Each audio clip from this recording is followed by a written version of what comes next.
yourself on. Oh, good idea.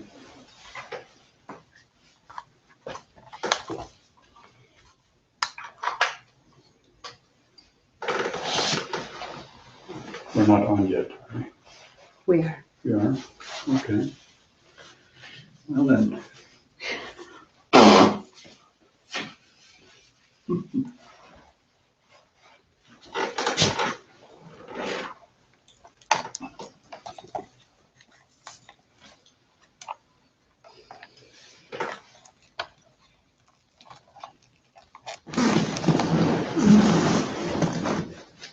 Something weird with the sound. Hmm?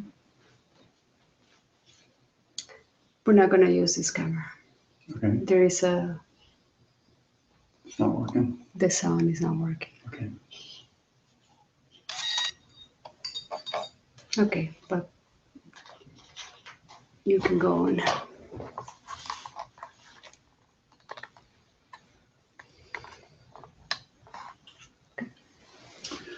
Namaste and Happy New Year. So this New Year business. I never believed in New Year. It was always sort of like this fabricated date in my mind. And then the year 2000 rolled around. And on New Year, on that day, actually in the middle of the night, at midnight, I saw all kinds of stuff happening. Some of the closest people to me suddenly were switched into a completely different life path. It was astounding. So that's when I learned that if enough people believe in something, it does have an effect of some sort, you know? And that 2000 effect was pretty intense in my experience, because a lot of people just, their lives just were switched and they went into different directions. And that can be pretty dramatic if somebody's gone for decades in one direction and then suddenly goes this way. You know? So it was very obvious. But when we talk about New Year, of course, we need to deal with this whole issue of time. And our goal, of course, is what? Regarding time.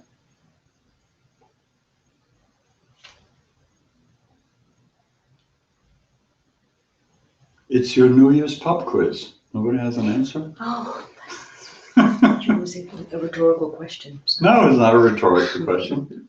What's our goal regarding time? Regarding time, I don't understand that. Regarding time. Everyone has goals now, New Year. So I want to achieve this and this and this and get better and do more and all of that stuff. Is that exactly the same for us?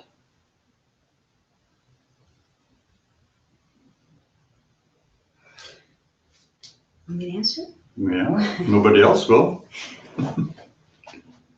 That it's the moment and being fully present in the moment. Exactly. Is my goal. Yeah, right. Mm-hmm. So, in other words, the realization that both the past and the present, of course, they're there. We're dealing with them, but they're a mental construct. They're a concept, right?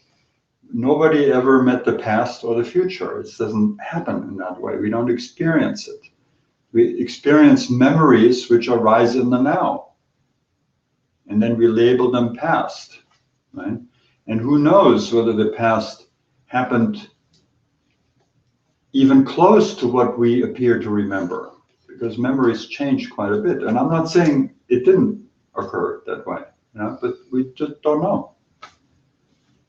And the future, of course, is even more obvious. This is like what we make up.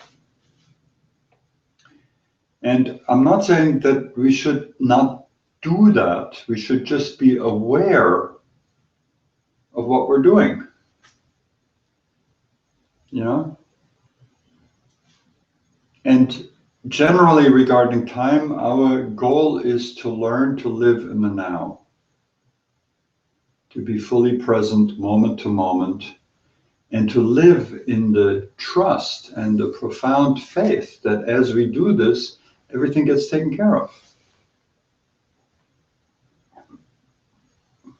So in that sense, our idea of, what do we need now going into the future is different. We need less future and less past, less and less until we're fully here, able to be present and to love. So we have a number of questions that we just want to use today to tune into that general thing that one does these days of sort of looking at the past, learning from the past, and making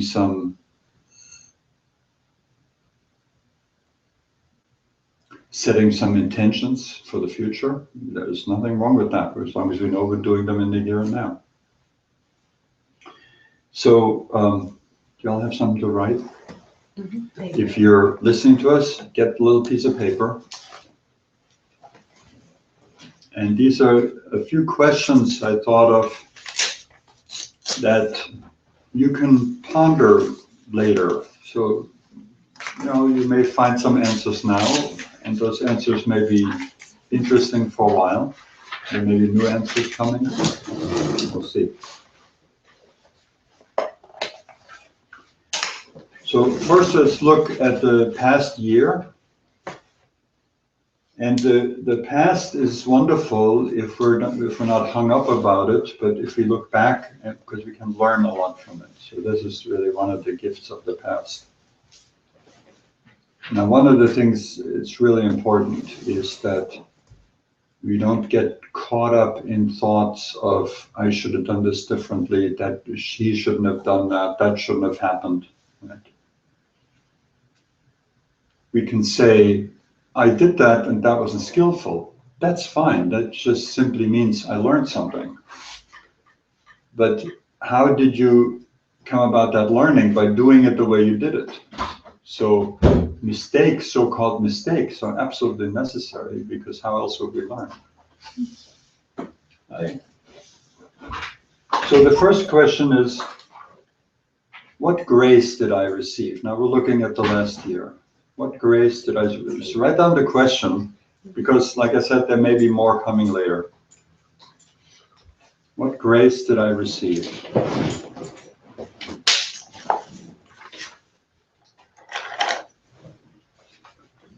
And just see what comes.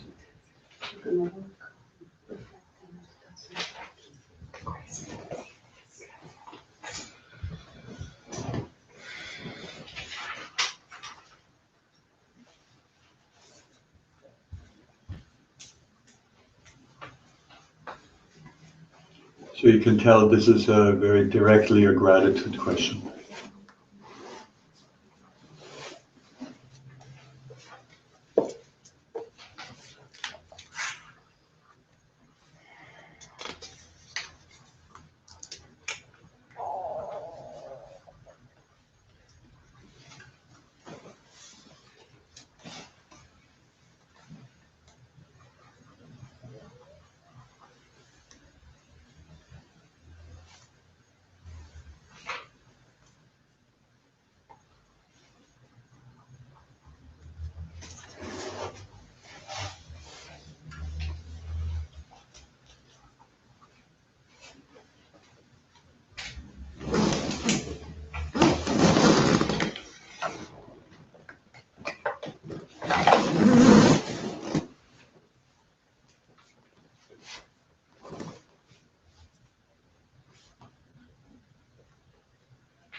So stay with what's most essential here.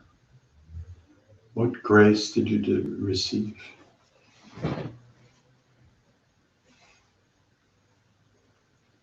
And then the next question is, What strength did I develop? And strength could be an ability,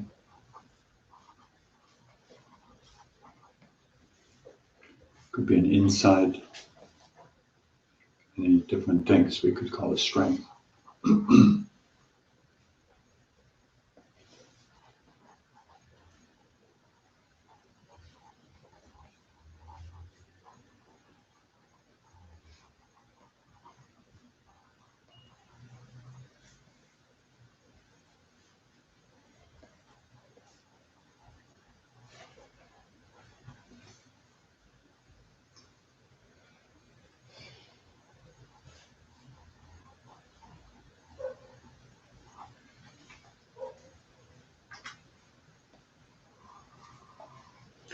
And the third question about the last year, what came out of it, is what surprised me most about myself?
Ready for the next one? Sure. What area of my life is asking for more love and attention?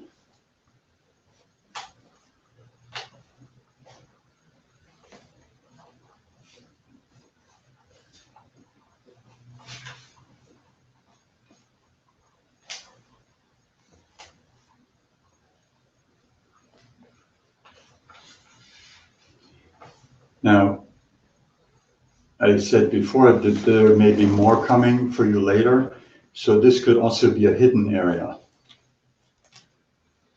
Something that you only have the vaguest idea needs love and attention. But there'll be some signs.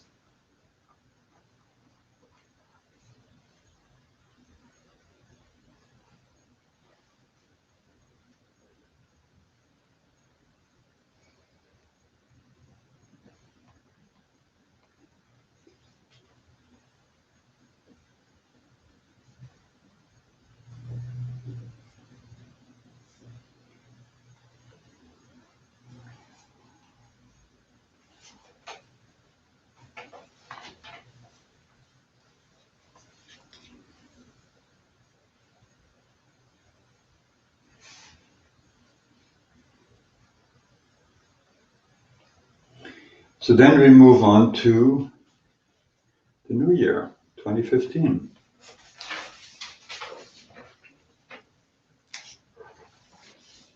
And the first question for that year is, what do I need in order to realize my highest aspiration?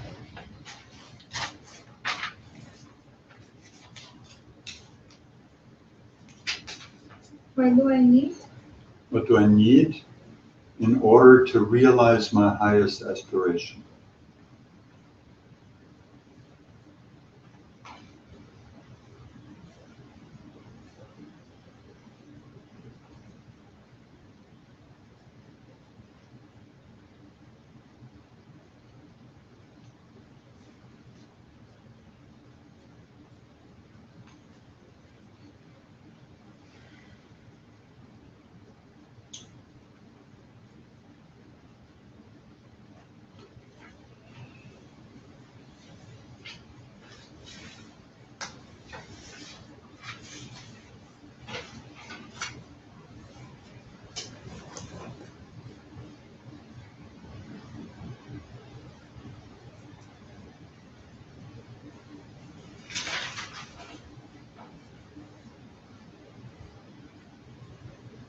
And a very related question is what stands in the way of my realization of my highest aspiration?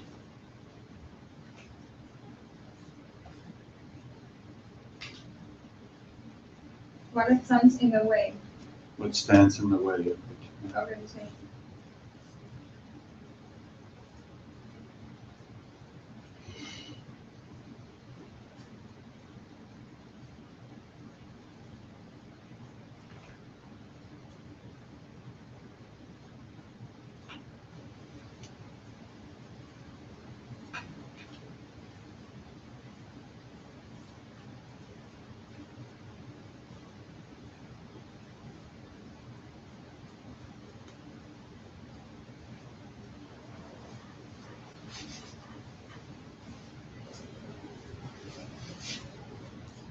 And finally,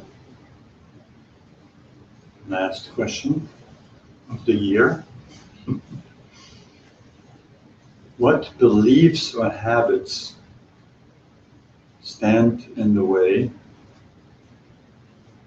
of living more fully in the here and now?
So, does anyone want to talk to me about any of this?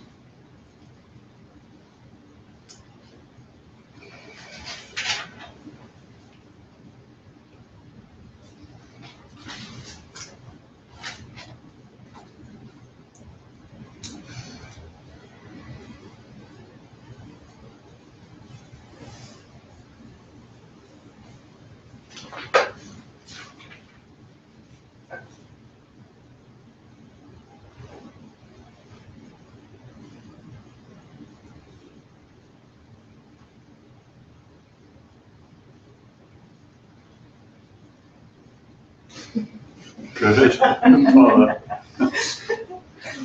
I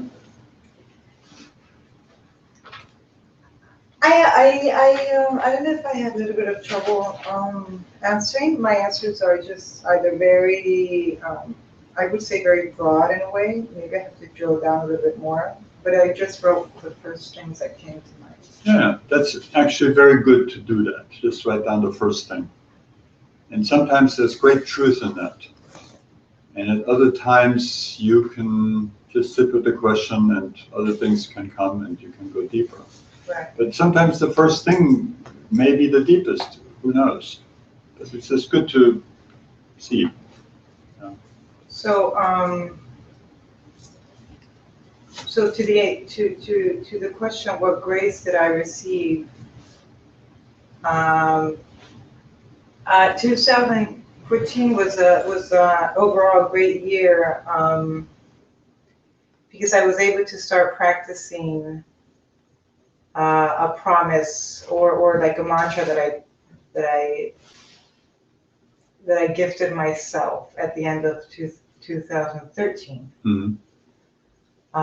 and that I had the intention to live in 2014.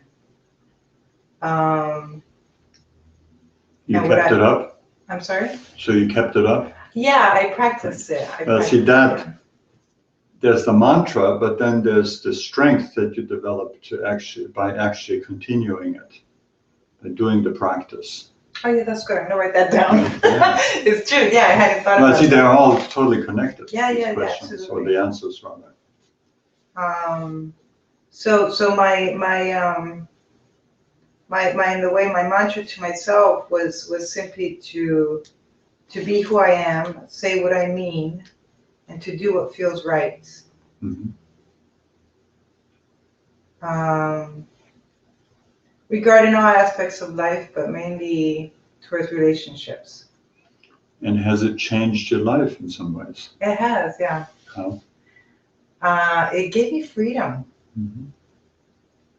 So explain that freedom. Over many years, I guess throughout all my life actually, I was always under the impression that I had to bend backwards or say things to please other people, and to bend backwards or do things to please, because or else they would leave me or they wouldn't love me. Yeah. So many times I would, without really realizing, I would really go like way out of my way to arrange my life around these people, or say things or act in ways that's yeah, since I was a little girl.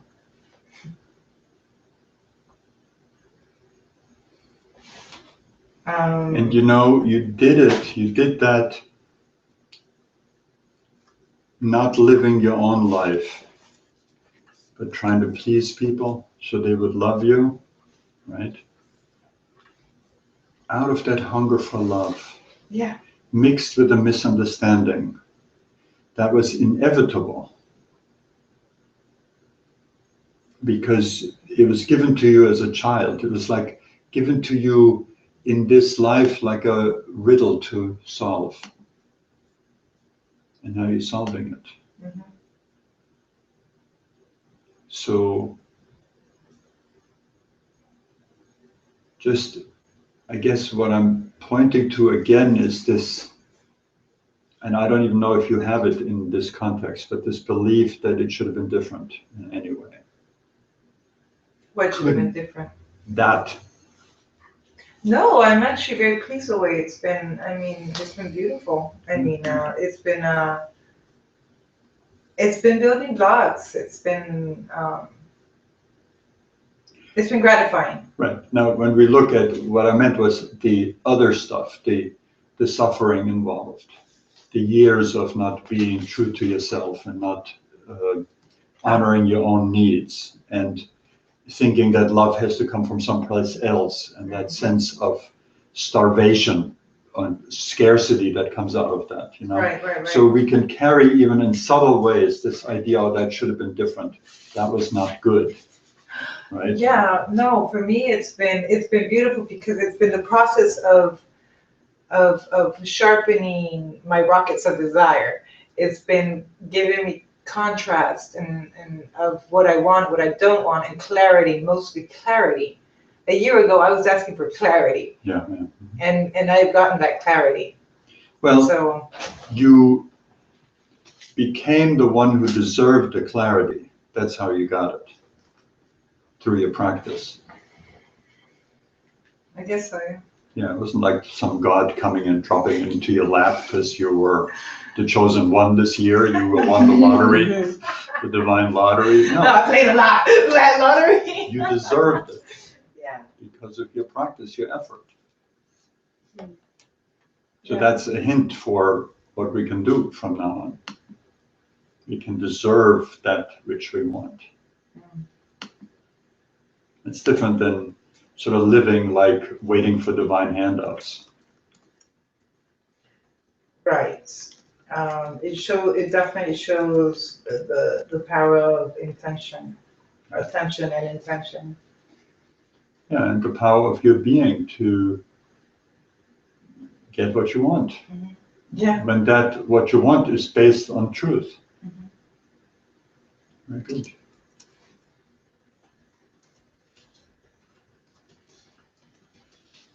Anyone else? I can summarize the greatest gifts of last year as opening up to love and strengthening my ability for self-love. Mm. Wonderful. Mhm. Yeah. That's the jackpot right there. Mhm. And everything I think that any of us may think about really boils down to that, just different aspects of self-love.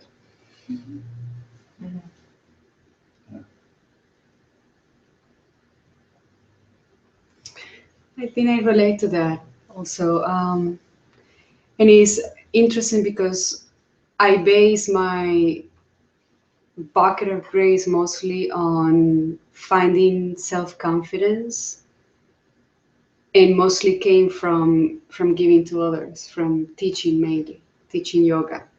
I never thought I could give to others, and I stepped into a role completely fearful, shaking. I remember the first few classes, my voice got broken many times, forgot many things. And then the strength and the self-confidence, which I pray for, began to happen. And I just began to realize that I could find a lot of amazing resources within me that I already know for a long time, and I just continue to believe that I don't have it. That giving to others allow me to take that from the different pockets inside and express it and gently guide other people. And that was to me the main discovery for the year. And that, to me, that's self-love. It's growing into that space of I'm not the ant I thought I was, and sometimes I think I am, but it's less. It's much less, much less than before. Yeah. Well, and like you told me some examples, some real wisdom comes out of you, and people really respond to it. They get transmissions from you. When I believe and when I get empty of whatever I think I know, and it's just I also witness it, and that's really inspiring. Mhm. Yeah. If you're online and you want to share something in this discussion, please do so. Um, but it's interesting because when I wrote about what do I need to realize my goal, I realized that what I need is something in the future and something in the past. So to clear my mind of past impressions. So I still believe that the past impressions hold truth in my present, and to develop great faith. So I'm thinking that the great faith is going to come in the future when, if I can see closely, it's here. So again, there's that duality of thinking something better yet needs to come for me to find myself truly, and getting rid of the experiences of the past might give me when in reality does not.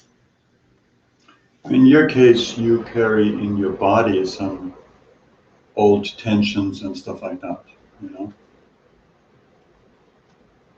And as they're being resolved and released, you have a choice to fix the mind on the past, or just simply watch this releasing of tensions in your body. Because they release over a period of time. They don't just all boom, are gone, you know? But they release, and this happens in the here and now. And it doesn't really matter what it was about. If some thought comes that has a connection with a past memory or is a past memory, that comes up right now. You know, so it's about not adding strength to our belief in the concept of the past. And I'm saying it's kind of a wooden way of saying it, the concept of the past, right? But it is what that is. It's a story we tell ourselves. That's all it is. how I was this person. Yeah. Do we really know that what we carry in our mind that is labeled past actually happened? Can you really know that you weren't beamed in here like 3 hours ago with this whole story of a past just programmed in? And all the other people thinking we know you, but it was all just programmed 3 hours ago. Can we really know that that didn't happen? Yeah.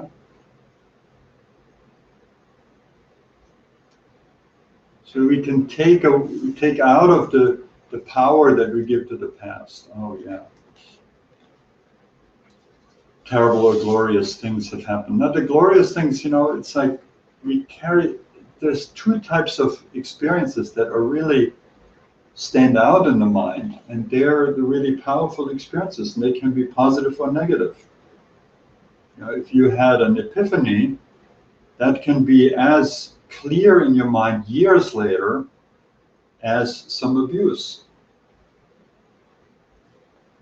But the epiphany is worth something, so it's good to hold on to it, because it showed us some reality about ourselves, whereas the abuse or the old pain shows us a lie about ourselves. Mixed into it is all the interpretations that we gave that event then. Of course, you can also have dismal interpretations of positive experiences, like when you have sort of half of an epiphany and then you think you're Jesus Christ and nobody else is. If you know you're Jesus Christ, that everyone else is too, then you don't have a problem.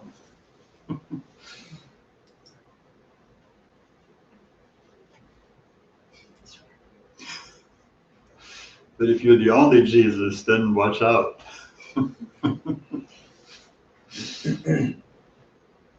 But that doesn't seem to be too prevalent in this crowd.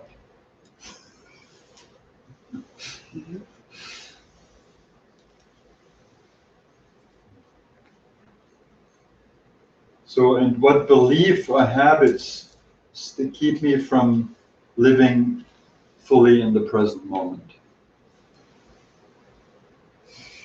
For me, Ramgiri in this case is going to the future, worrying for the future and fantasizing about the future. Yeah. So it's always keep me out of the present, thinking how it's going to be the future. Yeah. Dido. I think we can relate, or I don't know, I can relate. Well, of course, I mean, we all can relate, because this is what the human mind does in its, let's say, untrained state. All our minds do that. I was going to, actually this week, that question popped in, how do we stop from projecting? That's what I asked. Because part of my day, it's thinking something yet is to come. Right. Well, so the first answer to that is what you're doing right now. You're becoming aware of the projection as projection. You see, there's nothing wrong with projecting something in the future. Like, let's say, okay, Byron Katie is going to be here on the 31st in Miami, and I'm going to be there meeting her.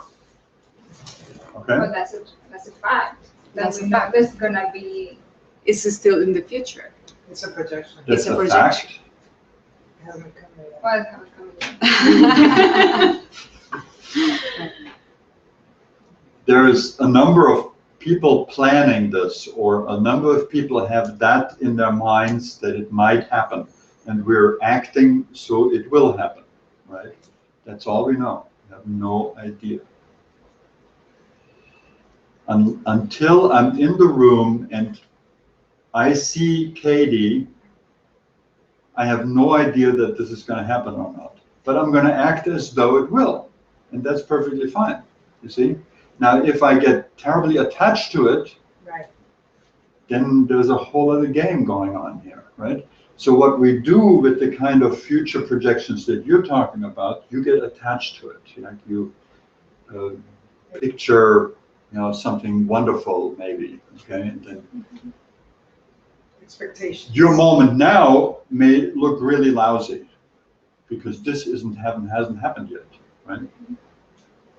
It's the "I'll be happy when" syndrome. And that's a really surefire way to keep yourself from being happy, because the when will never happen.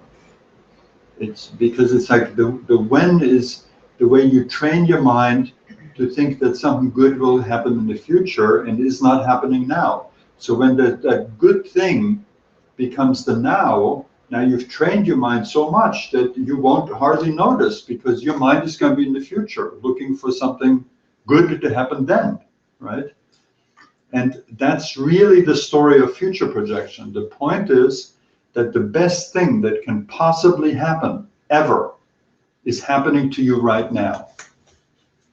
It's like sitting here, being involved in this conversation right now.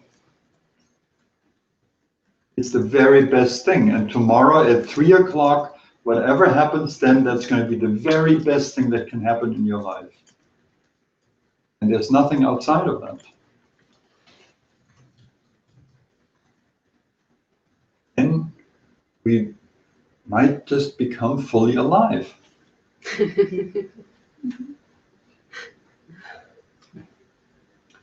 So this, what belief keeps me from living fully in the here and now is very much connected with what do I need to realize my highest aspiration?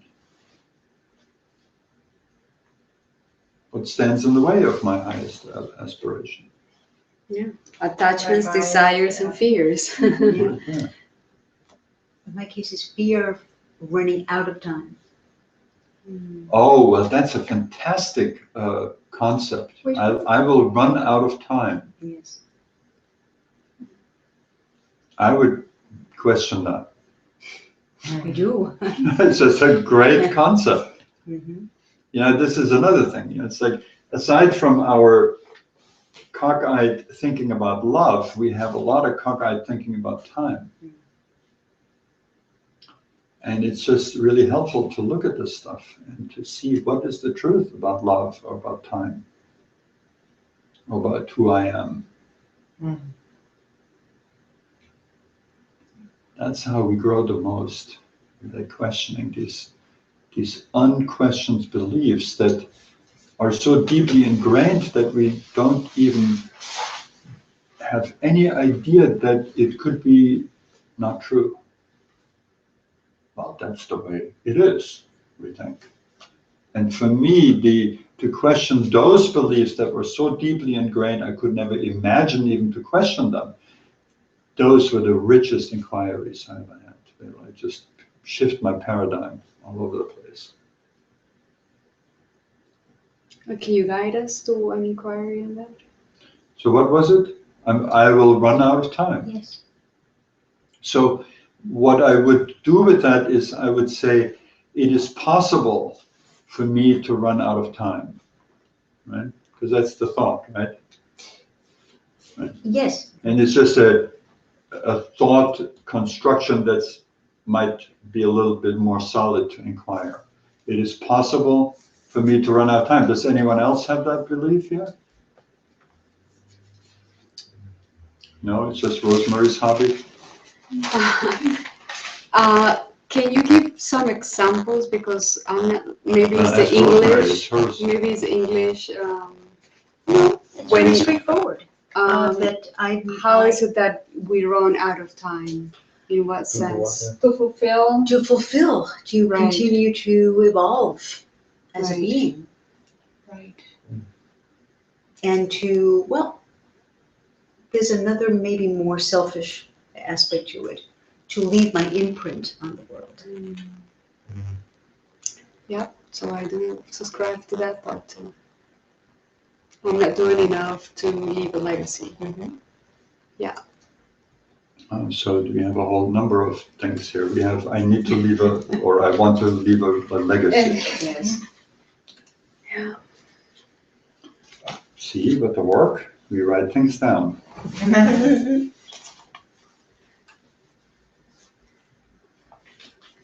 To me, it's more the urge to what am I giving to others? Mhm. What am I doing to give something to others? Okay, so that's a question. What's the problem? That I should be good to humanity, that I should be doing something good for humanity. Okay. And not just pass by this earth, you know, eating, sleeping, walking, breathing, and kick the bucket, and that's it. Okay. I need to ask a question. It's a Yeah. burning question. Um,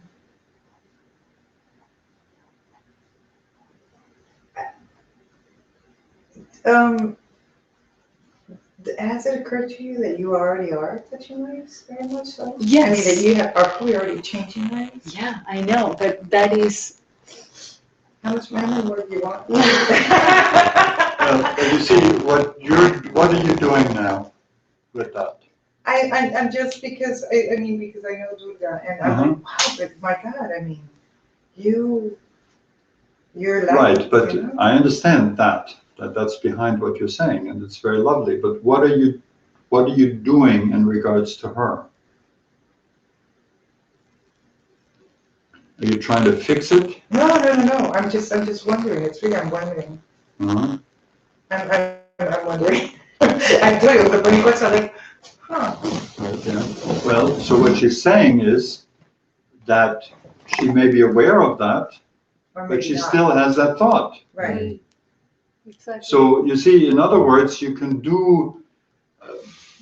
Martin Luther King, and you still think, oh my God, when am I going to get around to doing something for humanity? Right. I'm not doing enough. Yeah. You know? Yeah, how do you not do that? Right, but yeah. So what you said was perfectly came out of your heart about her, but it doesn't touch that thought. Right, it's not doesn't- gonna fix it. It Yeah, doesn't no. fix it. No, It doesn't yeah, for sure. free her. Yeah, Amen. No, it's a very interesting concept because it could be applicable to, I don't know, I'm not beautiful enough, I'm not skinny enough, I'm not, so many. Absolutely. It's the same thing. You can I'm tell not the, blank enough. I'm not good enough. yeah, you can tell the person until you're blue, and she's not gonna believe it, Well, she may believe it even, or he. but then that belief gets sort of sequestered away in a little chamber here, and over here we have, my God, I'm not doing enough, and that is not touched by that. Mhm.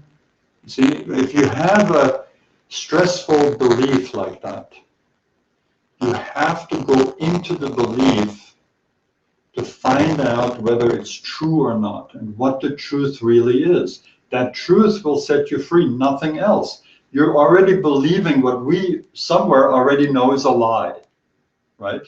And you can know it's a lie, and you're still believing it until you really get to the bottom of it. That's just the way the mind operates. We can believe in a lie, we can know it's a lie, sort of, but without really examining it and seeing the lie for the lie, then it cannot not survive. We can have the theory that when we step on a snake, it may be a rope, but that doesn't stop us from freaking out when we're feeling the snake under our foot. You see? It's like it's just more gut level. But the gut level conviction of the snake does not survive you really seeing and examining the rope. That's when you get to the truth. You can tell yourself 3 million times that there are no snakes, they are all ropes. but wait till you step on one. You see, that's how it works. And that's why the work is so powerful, to free us of these concepts, of these sort of misfirings of the mind that just don't stop. They just keep firing until we get to the root of it, which is the question, what is the truth about this thought?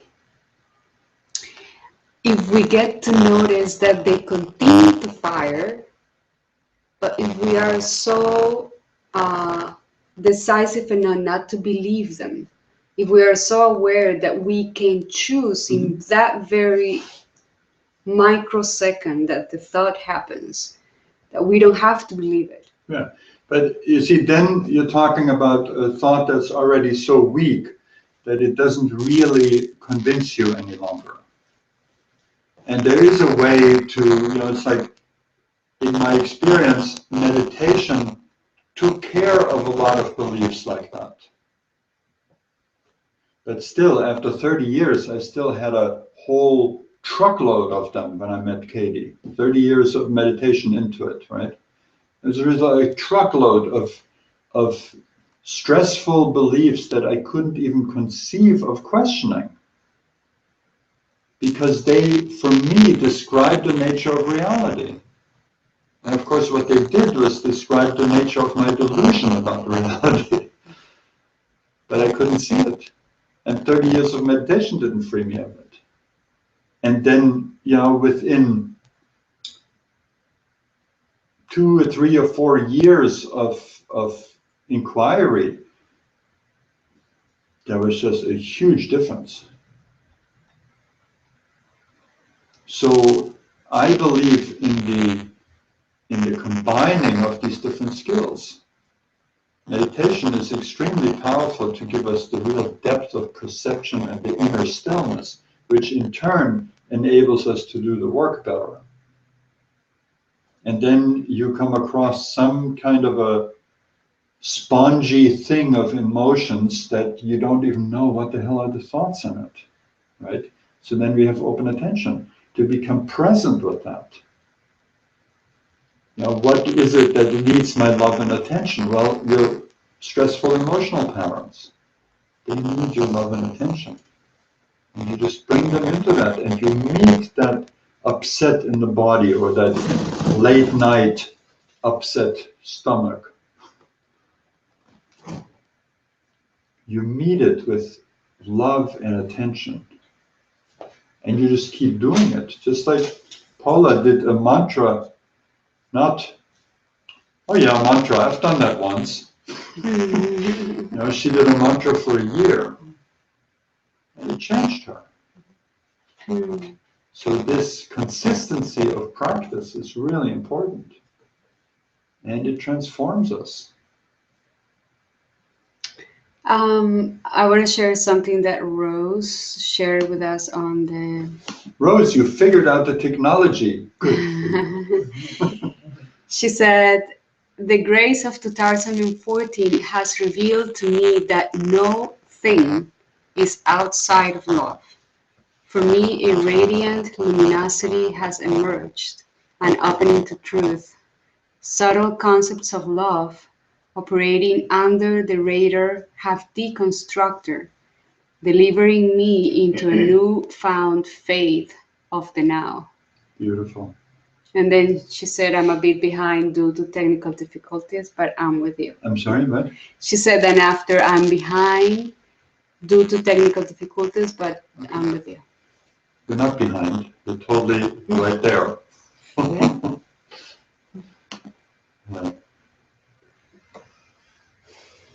So we have, I want to leave a legacy. We have, I should be doing something good for humanity. And we have, it's possible to run out of time.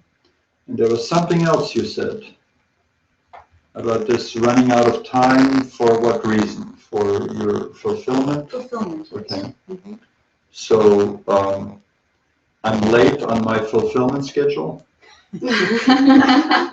Or how would you say that really? How does your mind say it? My mind says I'm making so much, I've made progress. Will I be able to reach that state of grace Okay. in a healthy body, in a sound mind? Okay, so what's the essence of that problem thought? Time, Yeah, age. give me the essence. Make it into like one statement if you can. I'm too old. No, because I don't feel too old. Okay, good. Checking here. No, I've dealt with that one already. Uh-huh. That one,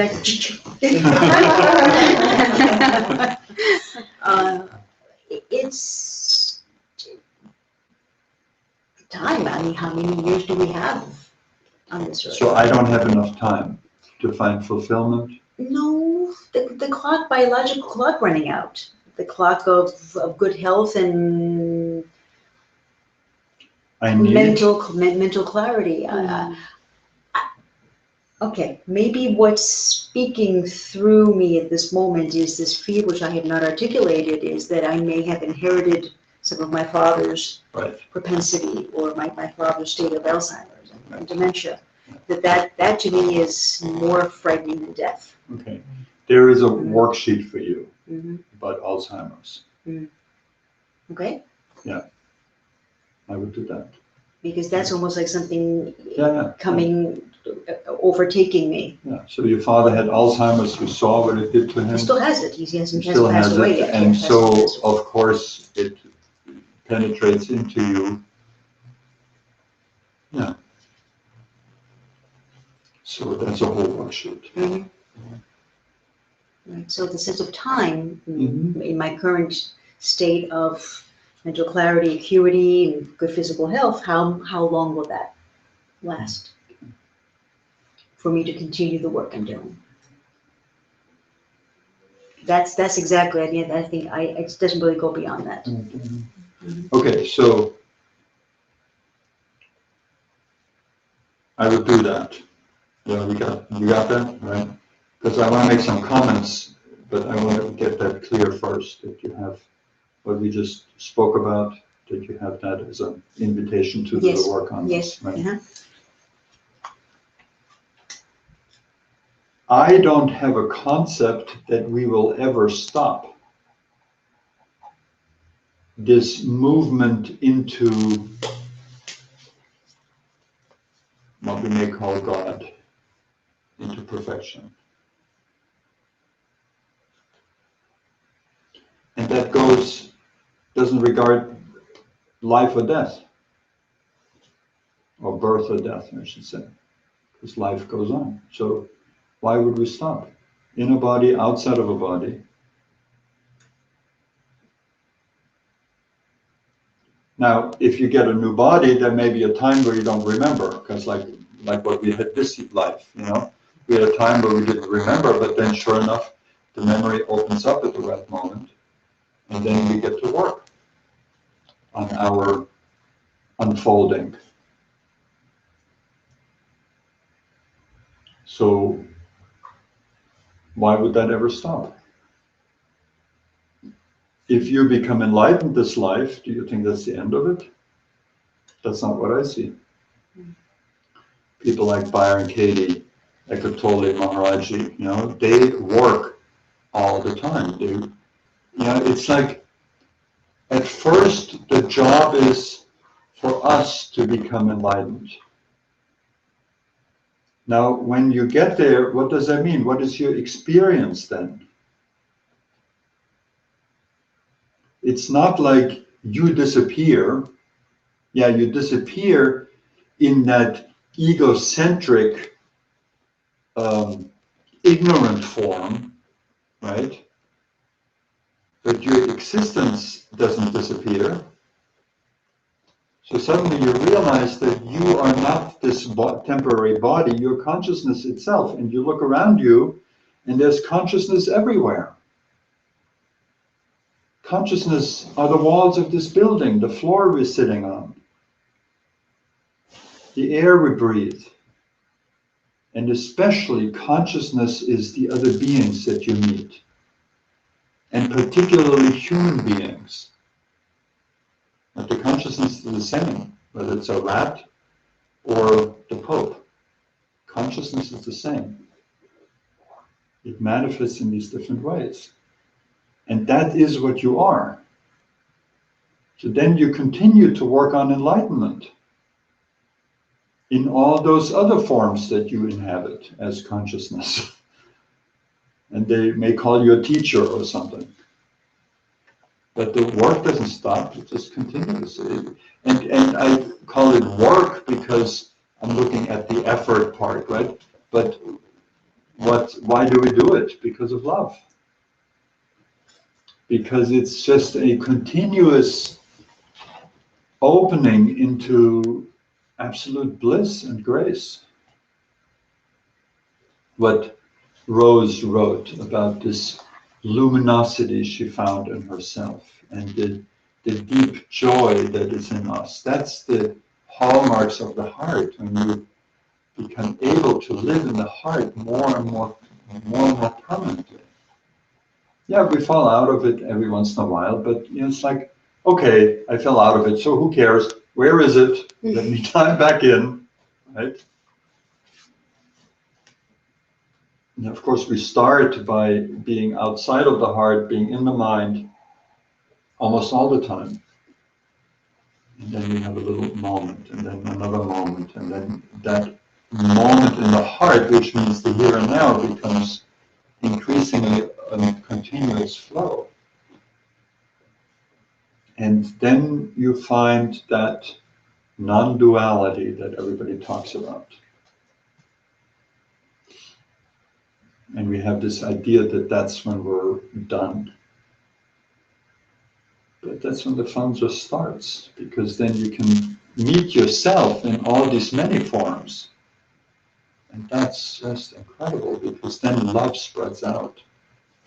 Yes, someone? So going back to that question, how do we... To which question, please? To Rosemary's question, which is actually mine too. When I'm going to find my goal, when I'm going to be free. And as the days go by, there is less time. And there is some anxiety in that urge. And the question is, how do we find the peace in that? How can I know that I'm perfectly doing what I need to do at every moment, and there is no time when it comes to finding freedom? Or that's not true? Right. So what is the goal? To be free of pain totally, and to be able to love me and all, absolutely. And what does that look like? Have you had that experience in moments? Yes, I have. Okay, so describe that experience. Just total joy. Okay. Complete peace and no concept of past or future. And it's just... And what keeps you from that now?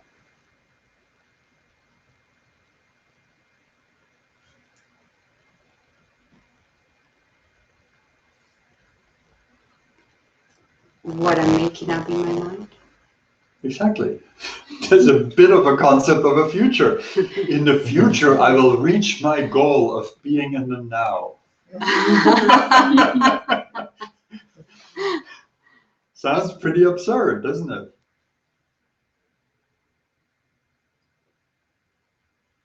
Yeah, You're already there. Yes. Now, you see, this is where effort becomes a problem.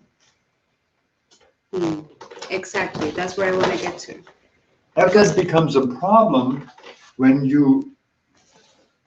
the very effort you're making is taking you out of the now, what you already are.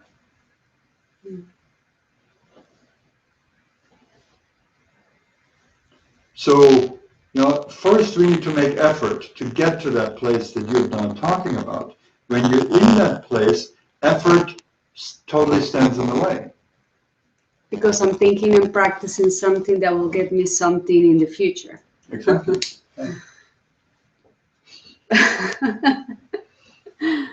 So different rules apply to different levels of consciousness that we may move through fluidly in one day. At one level, like 7 o'clock in the morning, you may be here where it's time to do some effort, right?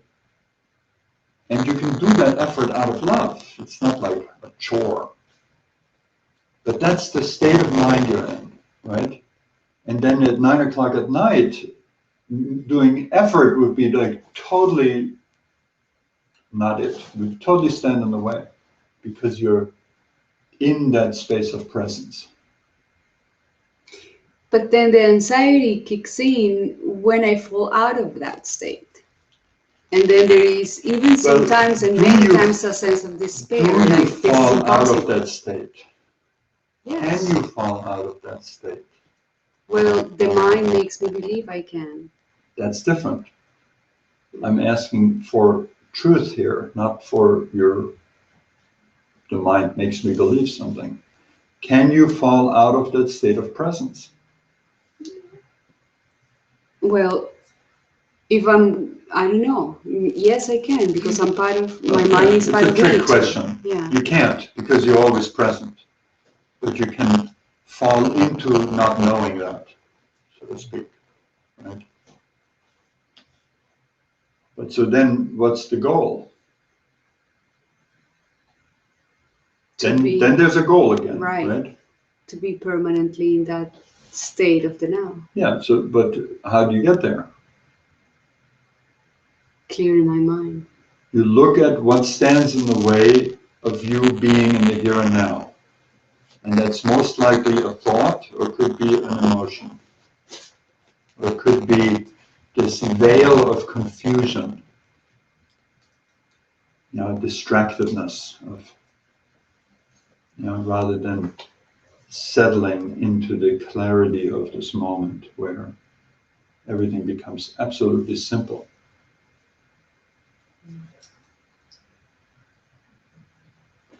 So then you have this experience of not being right on, not being in the moment, and then you just see, what is it that's stressing me right now? What is the quality of how I'm not in the here and now? And then you use the appropriate antidote.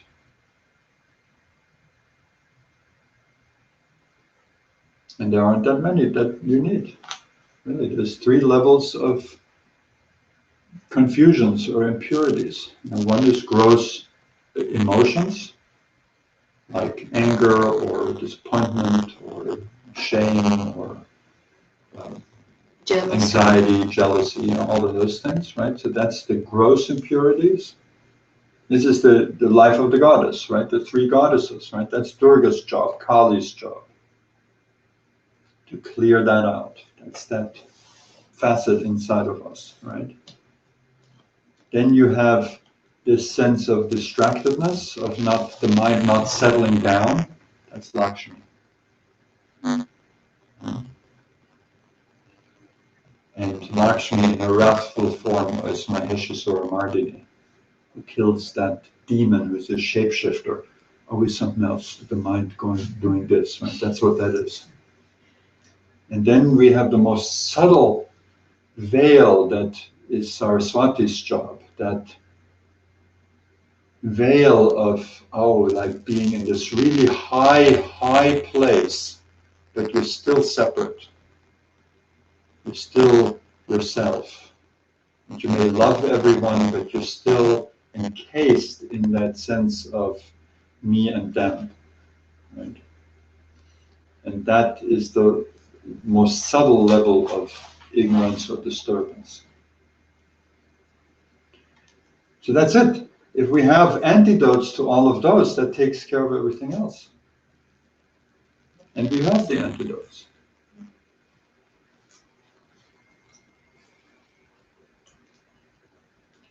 So when you're in a disturbed state, you ask yourself, what is it that disturbs me?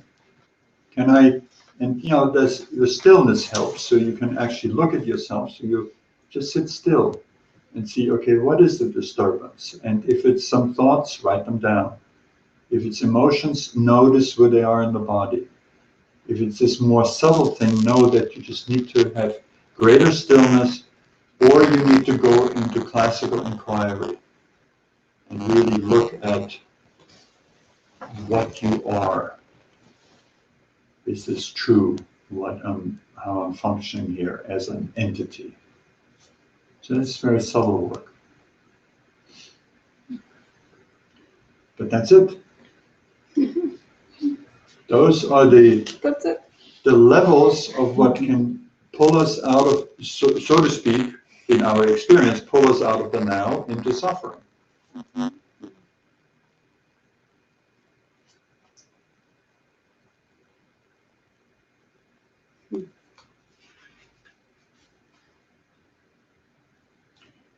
And, at the very core of it all is this self-love. Do you love yourself enough to not just keep running after your mind that is conditioned to take you to Timbuktu, to that place, in other words. Right? Past, future. I want this, I fear that. And into confusion. This is it. 5 different places you can go, right? Past or future, desires or fears, or confusion.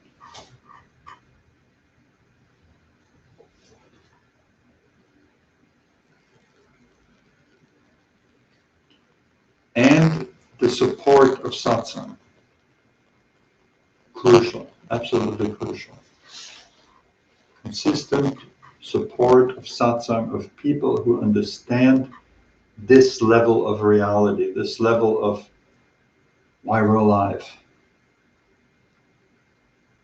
Because the people who think that their existence matters if they get the Mercedes,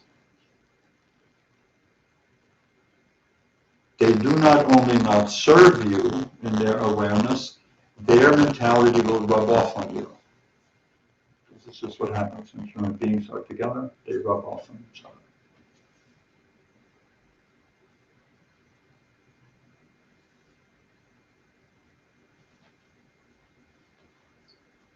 Rose said, it is so helpful to see others doing the work, taking apart these sticky, dense thoughts and shining the light on them. Thank you. Thank you, Rose. So let's see. Can we decide on one and we'll play with it a little bit? Let's pick one that most of us have here. So we have 3. We have, I want to leave a legacy. I should be doing something good for humanity. It's possible to run out of time. Can we have a vote? Let's pick one and question it. All of us together. Is there one of those 3? Well, it's possible to run out of time. Not everybody had that, right? So let's eliminate that. How about choosing between I want to leave a legacy and I should be doing something good for humanity? I picked the second one. The second one. No, yes, they could be They're considered related, the same, yeah. Okay. Mhm. So if you want to phrase it that way. Now, a legacy usually is more of a personal thing that is focused on you as the one who's leaving a legacy, right?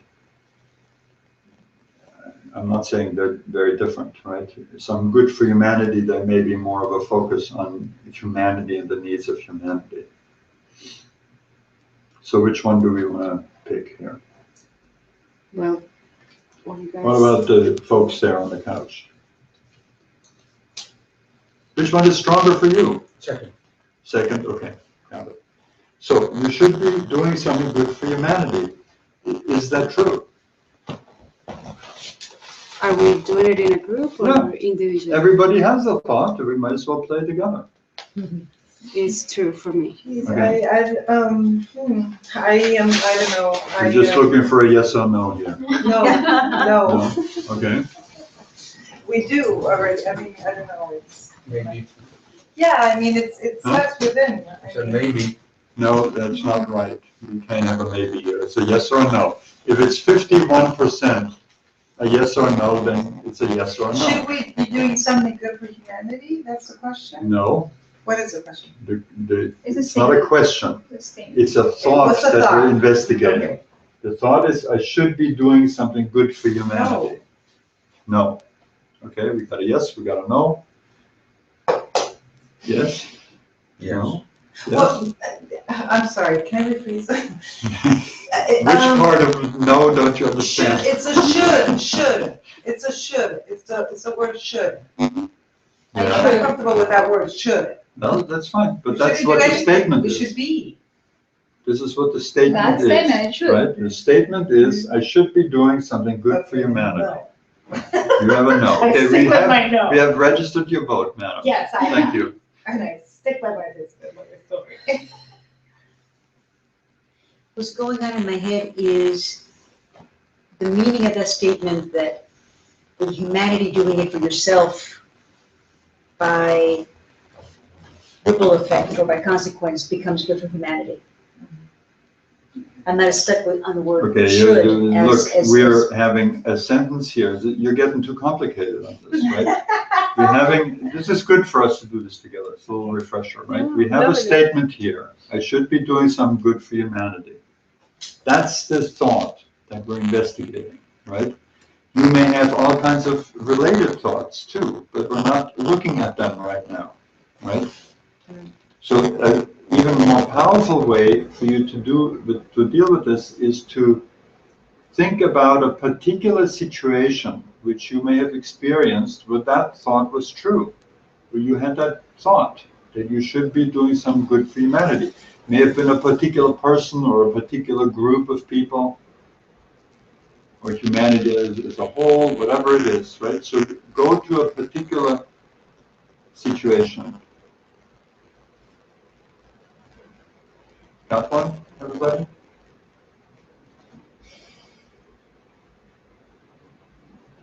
Has there ever been a particular situation where you had that belief? Mm-hmm. And that could have been because the priest said it in church when you were 6, or whatever. Or because you think it'd be a good thing, a necessary thing. It could be because if we don't do it, we're all gonna go, down the drain here on this planet. Whatever, whatever. So pick a specific event where that was true. And then ask yourself simply, is it true? Yes or no? And so we have your answers. And the second question for those of you who have a yes is, can you absolutely be certain that it's true that you should be doing some good for humanity in that situation?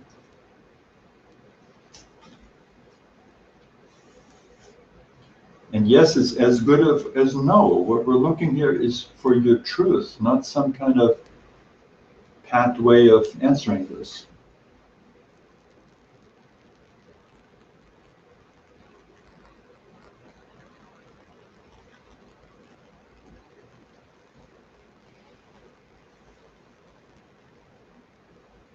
I have a yes.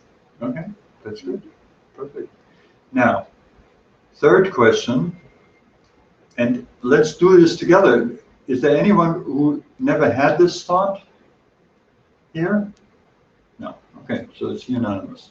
It's a thought that pretty much is in all minds.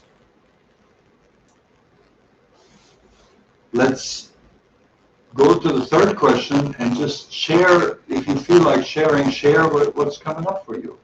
How do I react? What happens when I believe that I should be doing some good for humanity?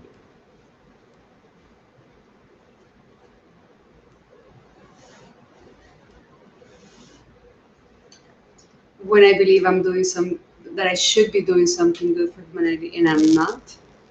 Or Well, is that when it comes up? When there is some power to that belief, some stress around that belief? Yeah, yes. Right. There's Exactly. always a feeling when there is a beggar on the street, Yeah. and I know I have the quarter with me, and I don't give it. And I don't give it thinking that they are going to misuse of that for their habits. Right. But then later on, I learned that the gift is in the giving.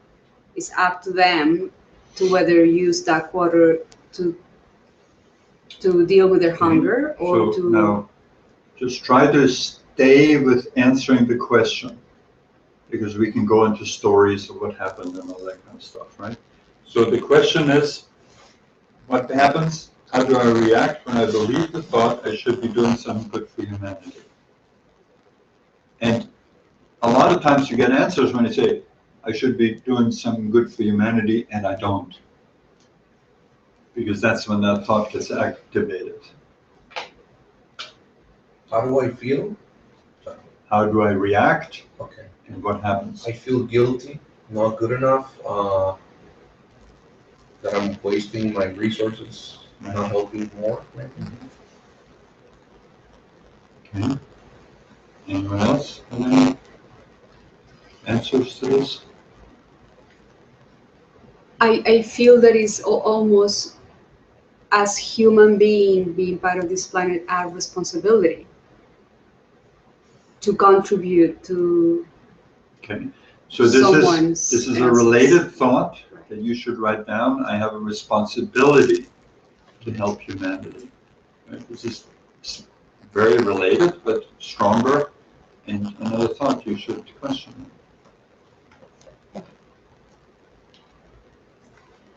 Yes?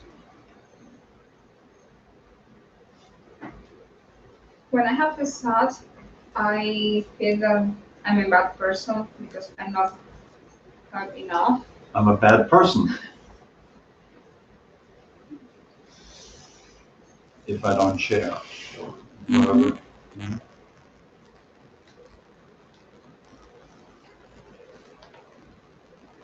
This was going through my head. I want a good obituary. Oh, that you got the legacy thing going there, right? Yeah, right? Yeah. And is there something else behind that? Like I want people to see me in a certain way? To be validated. Yeah. Mm-hmm. Be loved. My Goes life back was down to- worth it. Mhm. And In this what is form. it where you want to go? I didn't get that word. Beneficiary? Obituary, obituario. Cuando se Ya no, hace el otro es muerte. entierro, lo que dicen, lo que dicen El las obituario es personas. el periódico, el escrito. Okay. After you die, didn't- what are I people going to didn't say know that about you? word. Yes. Uh-huh. Mm. Okay, so then here's a sub-question. When you believe I should be doing something good for humanity and you don't, then how do you treat yourself? I think I'm wasting my time.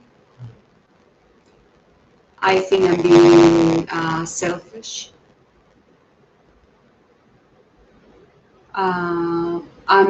I think I have a lot to give and I'm just keeping it, not giving it. Okay. And then there's many times a sense of despair. It's like, what am I really doing? What am I really doing? So you're wasting your life. In a sense, yes. When that thought comes, it's very powerful. You're doing it wrong. Just another way of saying it. Yeah, Right? it's another form of ego. So these are also sentences you can write down. I'm wasting my life. I'm doing it wrong. I'm doing it wrong. One of my favorites. Absolute favorites. Like I got 5 stars on that one. Me personally.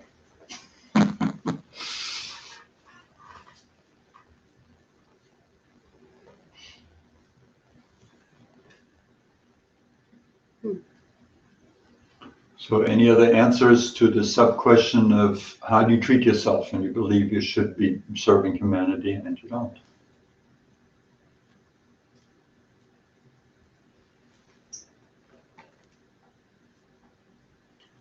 Nothing on your gravestone, girl.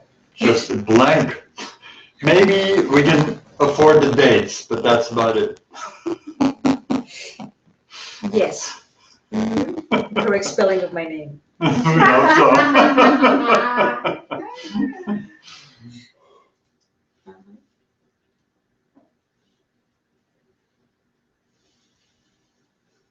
So here's another sub-question that I love. When you believe I should be doing something for humanity, is this it? Let me get that right. I should be doing something good for humanity. What does your ego get out of keeping that thought around? What's the secondary benefit here? I'm a good person. Well, the thought is I should be doing something good for humanity. Does that thought tell you you're a good person, that you have that thought? No. Well, it might. Reject you. I'm just asking him. Repeat? Abraham. Yeah. When you have that thought, I should be doing something good for humanity, does that give you the other thought that you're a good person? No. Okay, well, it might for some people. Just to have the thought is a good thing, right? But so that's not true then for you. So what does your ego get from holding on to this belief that you should be doing something good for humanity? To me, it feeds the ego in the sense of I need to become something good. There is an urgency to that. There is an urgency to get my act together, to get my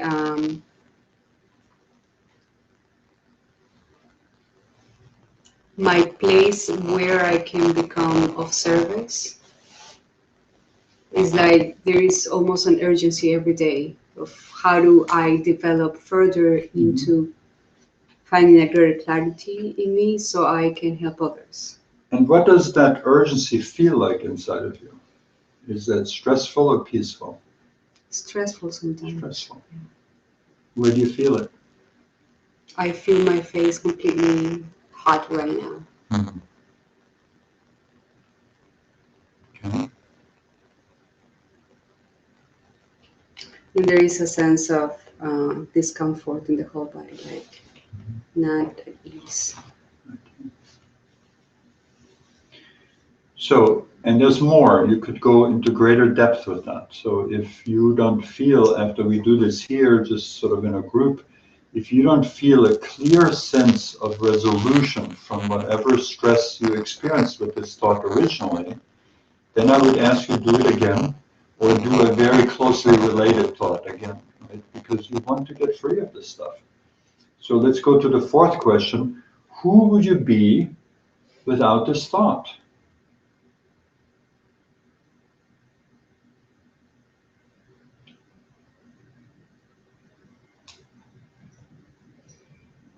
Who would you be if you could never have that thought again? Freer, more joyful.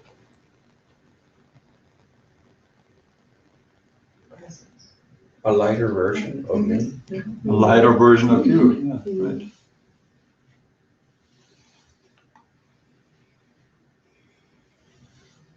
Less burdened, lighter, less burdened with the should. So let's turn it around. I should be doing something for humanity, something good for humanity. I shouldn't be doing something good for humanity. Yeah. I should not be doing something good for humanity. So give me concrete examples of how this is true for you.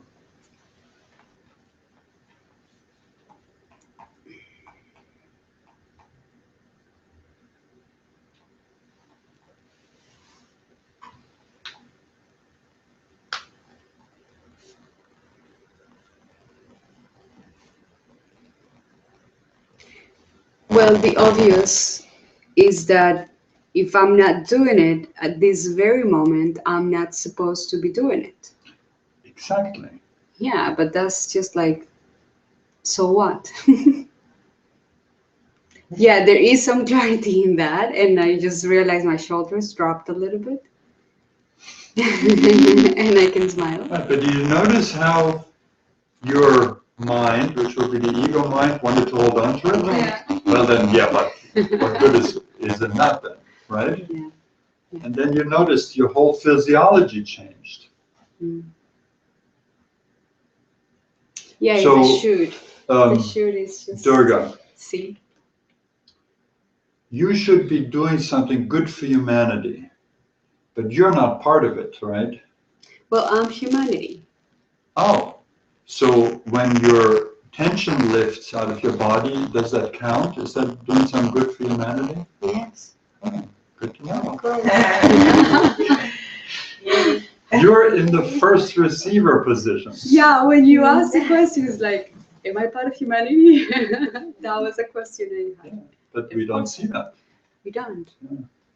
So just by dropping the thought, I'm doing something good for See, yeah, myself. okay, so what other proof do you have for I should not be doing something good for humanity? What other evidence is there, can you find, that this is true?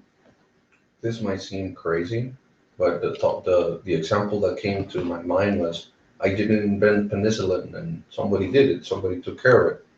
Perfect. And Doesn't, it's not do it. strange at all. Mm. Yeah. Or someone asks you for a fundraiser, you don't support at that time, and the funds are raised anyway. Mhm. Somebody else did it, or somebody else is going to do it. Mhm. It wasn't your job. Mhm. Hmm. Yeah, that's far out. Mhm. In a sense, humanity is already being helped, has always been helped. Exactly. It's like humanity doesn't need me Yeah. for it to be better. Who made you God? Oh, humanity's got to go down the drain if I don't help it. I. Is it too far-fetched to think that if you're needed, you'll be there? Mm. No, I think that's exactly right on. When humanity, when it's the humanity's term to be served by you, you'll be noticing that it's happening, and it won't be you, because there'll be nobody home. You'll just hand the bread to somebody and watch like, oh, this is happening. Now, of course, you can do it differently. You can be the one who gives the bread. Here, poor suffering creature. I'm overdoing it, but yeah, there's a lot of that going on, and it's all good. Everything is good.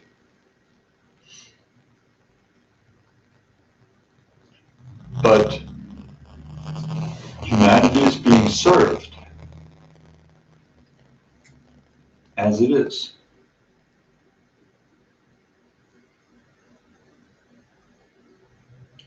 So, any other Yes, evidences? that we are already doing it just by existing. And how do you do it? By existing? By the way we conduct our lives. Yeah. So how is you conducting your life serving humanity? By are the values that we express in our conduct, Mhm. by small unconscious acts of kindness, Right. by things we do that, the butterfly effect, the air we breathe, and the products we consume, the space we take up. It's already happening. I would say here that the greatest gift that we can give to humanity is our love. So if we're capable to love ourselves completely, we are taking care of everything. But it's so selfish just to love yourself.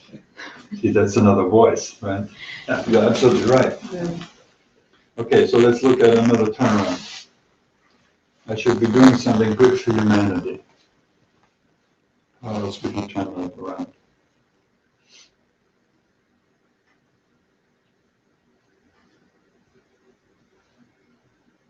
They should be doing something good for humanity. No, that would be their business. Oh. So we don't go there. I should be doing something bad for humanity. Yeah, that's a stronger opposite. I should be doing something bad for humanity. So, examples?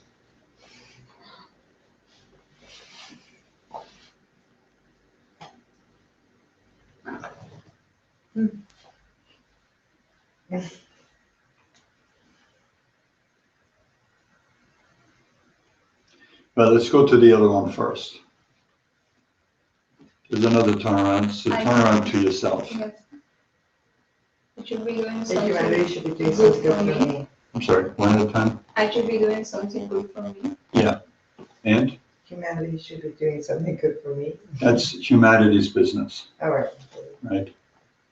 So I should be doing something good for me. Mhm. Okay. Can you find how that's true? Well, what Naive said, when I find that greater love in me, that's what I'm doing for humanity. Something. By living in peace. Right, by living in peace. By not thinking we all need to become heroes to save humanity, but we need to save us, really.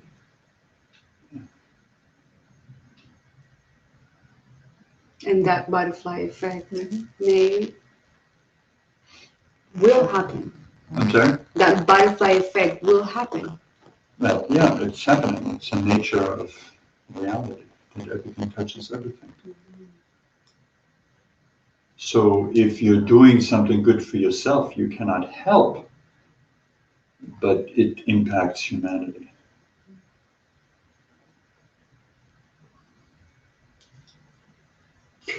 So that desire to be more proactive is just out of ego. Well, don't ask me, ask yourself.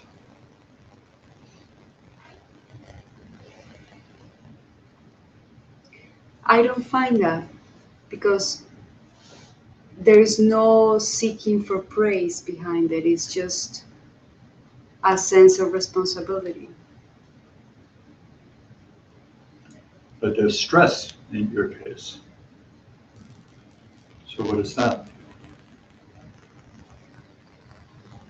The stress is more thinking that I'm wasting time when I'm not proactive, when I'm passive about engaging into something that will be good for others. Okay, so you need to fine tune your inquiry into that a little bit. Mm. Because there's that wasting time thing again, right? So I would ask really, it's possible for me to waste time. That's a great one.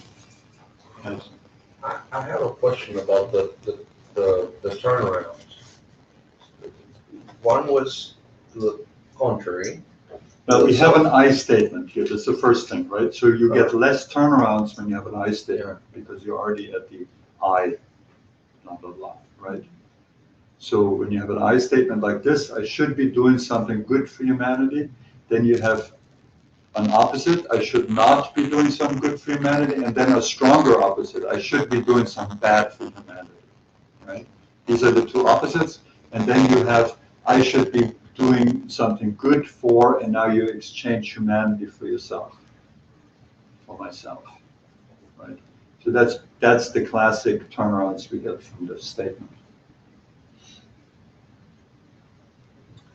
Now, I should, yeah, Rose said, because she's doing it also, I react from the should with expectations and stress. Exactly. Right. Yeah.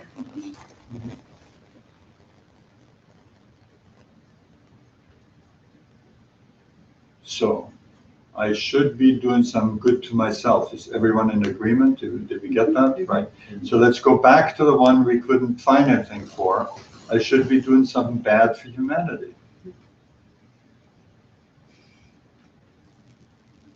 And when a turnaround, like a mystery, comes up like this, and you really can't find it, what you need to do is just become still and say, okay, there's nothing that computes here in my head, so I'm going to take it into my heart and see what comes up. And remember also that these turnarounds may be like metaphors, not necessarily taken absolutely literal. So let's see what comes. I should be doing something bad for humanity.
What's coming up from your statements like,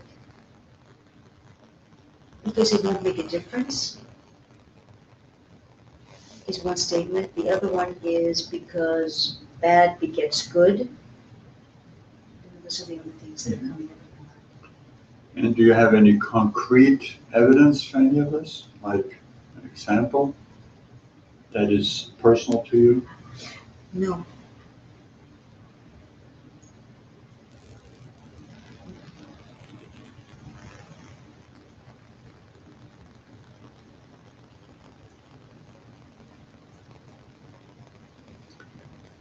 What I thought, but maybe it's because I'm excluding myself from humanity, is that if I stop thinking I should be doing something for others and do something for me, then others will benefit. Mm-hmm. So instead of preoccupy myself about humanity as an external from me, Exactly. I will take all that energy into seeing what's in here to clear up, and Yeah. then I'll be Become enlightened instead. Exactly. Be absolutely be going with your self-interest 100%, but in an enlightened way. In other words, you get enlightened. Screw humanity, you get enlightened. And that is by far the best you can do for humanity. Mhm. But not at first. It's like bad for humanity. No, they lost a caretaker. Instead of being the little Mrs. Do-Good walking around doing good, you're going to go into a cave and become enlightened. Could be a cave of the heart, of course.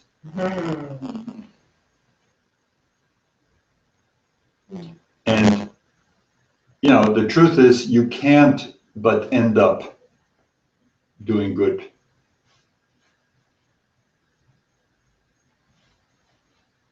And, you know, what comes up for me is my whole trip to Auschwitz, where I saw the handiwork of Mr. Hitler and his companions.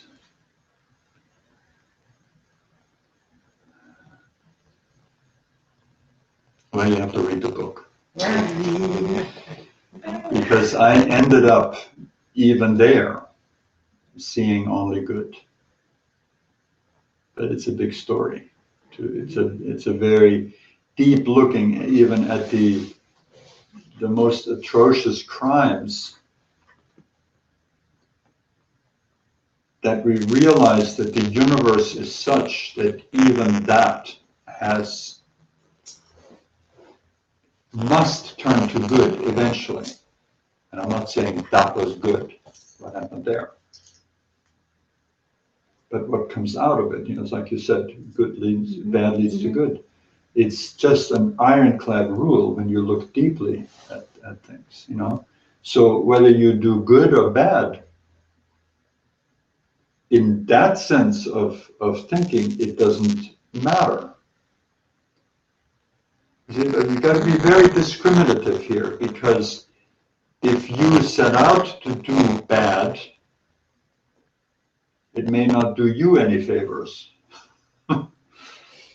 Right? So you may hurt yourself, but then ultimately that's not possible either, because that just turns out to be your path. But now we're getting, this is true, but it's speculative and it's like sort of out there in the clouds. The point is that we're here, all of us together, in a state of mind where we understand something about the heart and about our deep desire to help and to be good and to share love, because that's our nature. That's why it feels good.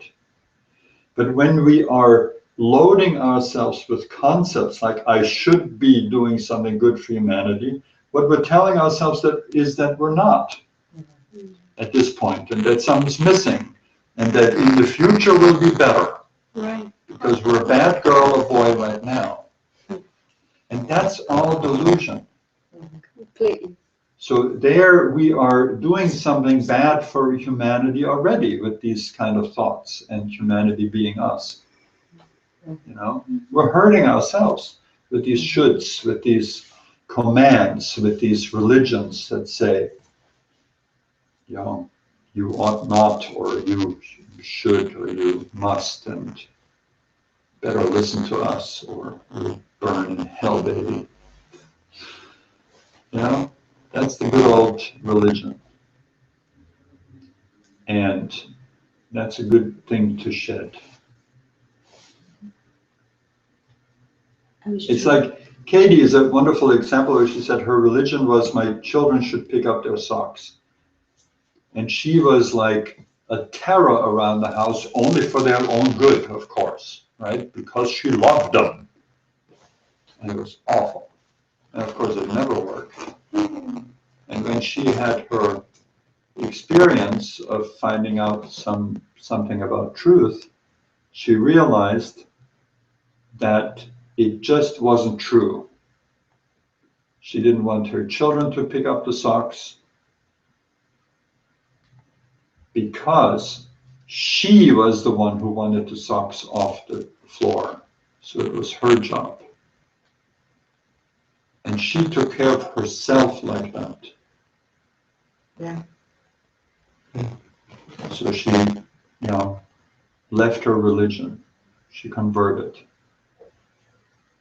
And then after some time, the children actually saw the uncluttered floor because there was no guilt by their mother. It was not like, well, I'll show you, I'll pick them up. That'll make you feel bad, right? So there was none of this going on. She just did it because she wanted the floor uncluttered. And then the children also started to take a liking in the uncluttered floor. So, this is another twist. It's like, it's not trying to do some good for humanity, but trying to control people. It's just an equal thing. It's just not working. So if you want humanity to do well, I think the bottom line we can say is do well. Or be well. Be well. Love yourself. Serve yourself. And realize how much it serves you to serve others. What a wonderful thing it is. But that's not a should. it's I'm able to. So great. You know? I remember when Katie put us up for this exercise to do 3 things for somebody each day without being found out, which is really the litmus test, because as long as you're being found out and praised, you're prostituting yourself. You're doing it for that, right? So you do 3 things for somebody else, and if somebody finds out that you did it, then it all doesn't count. You have to start from number 1 again, right? So you really have to not be found out. And I couldn't for the life of me figure out what to do. I was totally helpless. I was just like, what the hell are you talking about? What could I do for people? I just couldn't think of it. Now it occurs spontaneously all the time, and I love it. You know, just the tiny little things that nobody notices. And, you know, I mean, I'm sure I could do more, but I'm happy with finding this and that and the other thing, and my life just flows so much easier from a more giving attitude. So it's completely for me. I don't do anything for anybody.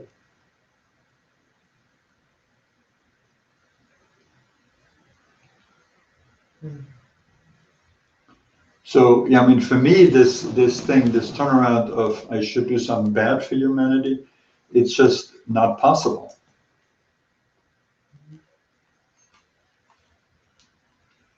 It's just, in some way, it's just not possible. On the surface, of course, it appears I could kill somebody. You know? So, it's just deep stuff.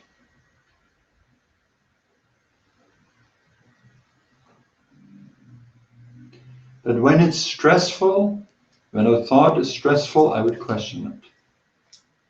And I don't care. I mean, it's even better if you are 100% subscribed to it. You know, what was the one who said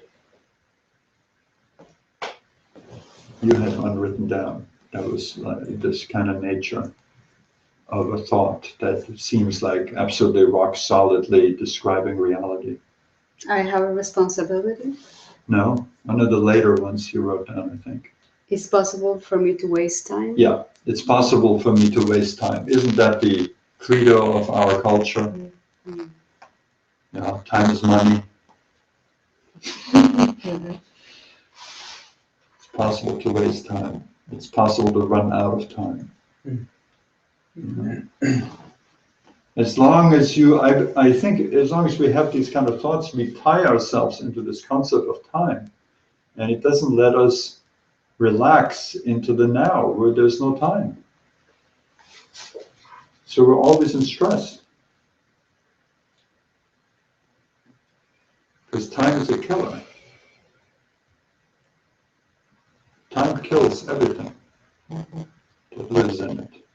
So the only hope we have is to step outside of time, into the now.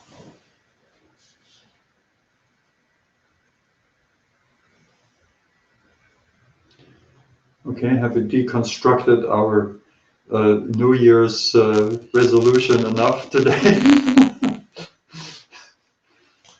Yes.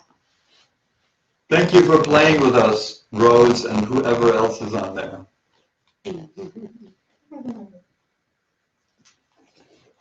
And I wish you all a very wonderful New Year. I actually wish you more grace than you can possibly imagine. And something tells me that my wish will come true, inevitably, because we can never imagine the abundance of grace that is actually waiting for us.